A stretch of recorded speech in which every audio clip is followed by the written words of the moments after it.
Hi, I'm Tammy. Hey, I'm Flor. And welcome to our video. And today we'll be presenting solutions on how to increase public education spending.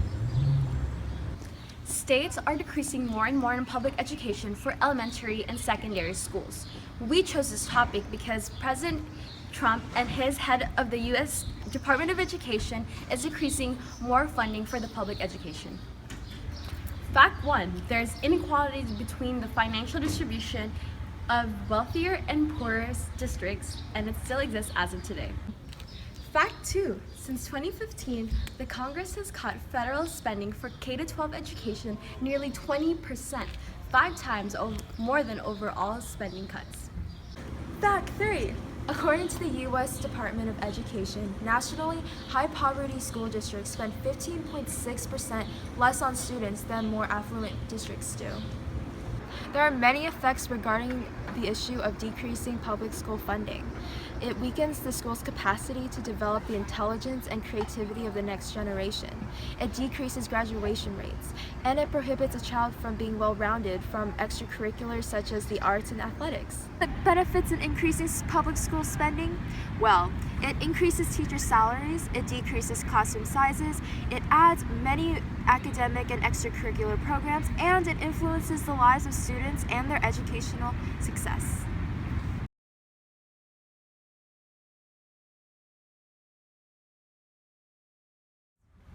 I'm a public school teacher, so I'm always going to say that there's never enough money, really. And so I think that education, according to this, is getting only 3% of federal spending. That is completely ridiculous. School is where our future is being bred at this moment. You know, the children and youth in general, this is where we grow citizens, responsible human beings. I think school should certainly, education in general, should certainly get much more of the budget. I think the federal government really shouldn't be spending money on public schools at all. I think that they should increase the money that they send to the state, and the state should be able to spend the money on public schools. I think the federal government could spend more on public education in other countries where education is doing really well. A lot of Scandinavian countries like Finland, a lot more of federal government spending goes to education. Teachers are paid more. So I think we should cut spending on the military, and we should increase spending on our kids, on public education. That's a really tough one. I don't think anything should be cut completely, but based on how much money is going to certain things, I guess I would take from the interest on debt. debt, okay. Even though I owe a lot of stuff. I believe a lot too much is spent on defense. I'm a pacifist, so I'd rather not be involved in as many wars as we are involved in. I do support our military and want to continue the funding for the government for the programs that help our veterans once they return home from war, like the VA, making sure they get help for PTSD, things like that. But I don't think that we should be involved overseas as much as we are.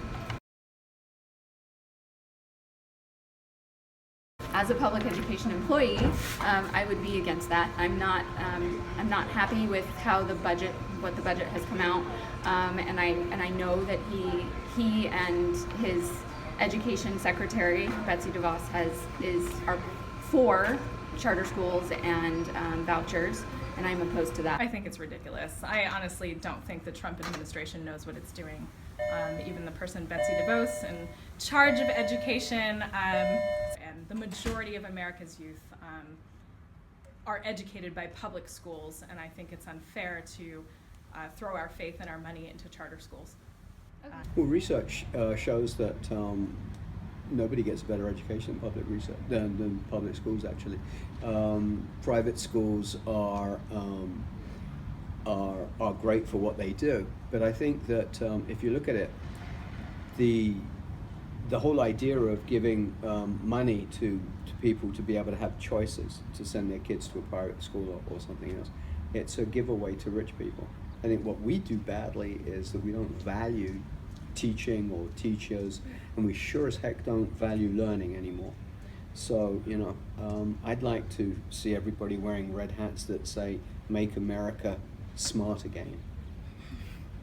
A way to increase our public school education is to eliminate ineffective programs and duplicated programs, because quality is more important than quantity. In our country, there are more than 100 educational programs that spend more than $20 billion annually. And if we cut those ineffective programs, we can use those funds for our public school education. Oh, by the way, the government can also increase public education spending if they apply what other countries have done in order to improve our education system. Take Canada, for example. It is the #1 country in public education. Did you know that Canada spends about $20,000 per student in tertiary education did not. compared to America that only spends $11,000 per student? For a third solution, You have the voice to choose which program or sector in the government that should decrease in funding in order to increase public school funding. vote now.